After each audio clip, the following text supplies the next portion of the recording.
पिछले video number 13 में हम लोग पढ़े थे 3 तरीका के बारे में जिसका यूज हम लोग फ्लो ऑफ कंट्रोल को चेंज करने में करते थे।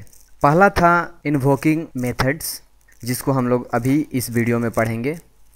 उसके बाद जो था वो डिसीजन मेकिंग, जिसको हम लोग ऑलरेडी वीडियो नंबर 14 में पढ़ चुके हैं। और सबसे लास्ट था रिपीटेशन, जिसको हम लोग पढ़ चुके हैं वीडियो नंबर 15 में। अभी इस वीडियो में हम लोग इन्वोकिंग मेथड्स के बारे में समझेंगे। जावा में मेथड्स मेनली 2 प्रकार का होता है। सबसे पहला मेथड जो होता है, जैसे यहाँ पे देखिए सेंड मेल और कंप्यूट पे। जो दूसरा मेथड का टाइप है वो है यहाँ पे जो मेन मेथड जो है, यानी ये जो मेथड है वो सिस्टम डिफाइंड मेथड है, और जो ये मेथड है सेंड मेल और कंप्यूट पे वो प्रोग्रामर डिफाइंड है, यूजर डिफाइंड मेथड है। अभी हम लोग यूजर डिफाइंड मेथड्स और सिस्टम डिफाइंड जो मेन मेथड है इसके बारे में समझेंगे।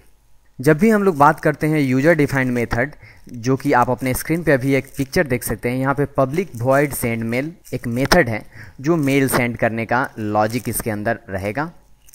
इसमें सबसे पहला जो ऊपर में लिखा हुआ है पब्लिक वॉइड और सेंड मेल, इसको समझना, जिसको हम लोग बोलते हैं सिग्नेचर, मेथड का सिग्नेचर, इसको समझना बहुत ज़रूरी है। सबसे पहला है पब्लिक, इसको हम लोग बोलते हैं एक्सेस स्पेसिफायर, जिसको हम लोग डिटेल में अगले आने वाले वीडियो में, फ्यूचर वीडियोज़ में पढ़ेंगे।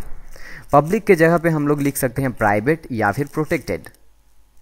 उसके बाद जो होता है वो होता है रिटर्न टाइप। यहाँ रिटर्न टाइप है वॉइड। वॉइड का मतलब होता है कि वो मेथड कुछ रिटर्न नहीं करेगा। जैसे इस मेथड में आप देख सकते हैं यहाँ पे कुछ रिटर्न नहीं हो रहा है, केवल एक प्रिंट हो रहा है, कुछ नंबर रिटर्न नहीं हो रहा है। यदि नंबर रिटर्न होता रहता तो हम लोग न्यूमेरिक डेटा टाइप को यूज करते हैं। इसलिए यहाँ लिखा हुआ है रिटर्न टाइप का ऑप्शंस क्या है, तो पहला तो वॉइड, यानी रिटर्न कुछ नहीं हो रहा है तो वॉइड यूज़ करेंगे, और कुछ रिटर्न हो रहा है तो हम लोग कोई एक डेटा टाइप को यूज करेंगे। जो हम मेरे पास 8 डेटा टाइप है उसमें से कोई एक का यूज़ करेंगे। जो सबसे लास्ट में यहाँ पे है मेथड नेम। ये नेम हमेशा वैलिड आइडेंटिफायर होना चाहिए, एकदम करेक्ट आइडेंटिफायर। ऐसा नहीं कि हम लोग 1 सेंड मेल या 2 सेंड मेल या स्टार सेंड मेल या फिर सेंड मेल के बीच में स्पेस दे दिए, ये सब इनवैलिड आइडेंटिफायर होता है। हमेशा ध्यान रखिए मेथड नेम जो होना चाहिए वो फ्रेंडली होना चाहिए, ताकि उसका नाम देखते ही समझ में आ जाए उस मेथड का मीनिंग, और वो हमेशा वैलिड आइडेंटिफायर होना चाहिए। तो ये रहा मेरा method signature user defined method का। दूसरा जो मेथड सिग्नेचर है वो होता है सिस्टम डिफाइंड। इसमें आप देख सकते हैं यहाँ पे एक मेन मेथड है, इसके अंदर में हम लोग अपना लॉजिक प्लेस करेंगे। इसके मेथड सिग्नेचर में सबसे पहला है पब्लिक, जो कि एक्सेस स्पेसिफायर होता है। यहाँ पे हम लोग प्राइवेट या प्रोटेक्टेड भी यूज कर सकते हैं, लेकिन मेन जब भी हम लोग यूज करते हैं तो जनरली हम लोग पब्लिक यूज़ करते हैं। और हमेशा ये ध्यान रखिएगा, मेन जब भी मेथड बनाते हैं तो पब्लिक ही लिखिएगा। इसके जगह पे प्राइवेट और प्रोटेक्टेड आप लिखिएगा तो वो गलत होगा, प्रोग्राम रन नहीं करेगा। उसके बाद जो है स्टैटिक एक ऑप्शनल स्पेसिफायर होता है, जो कि आने वाले वीडियो में हम लोग इसको डिटेल में पढ़ेंगे। इस स्टैटिक के जगह पे हम लोग फाइनल, एब्स्ट्रैक्ट, नेटिव या सिंक्रोनाइज्ड भी यूज़ कर सकते हैं।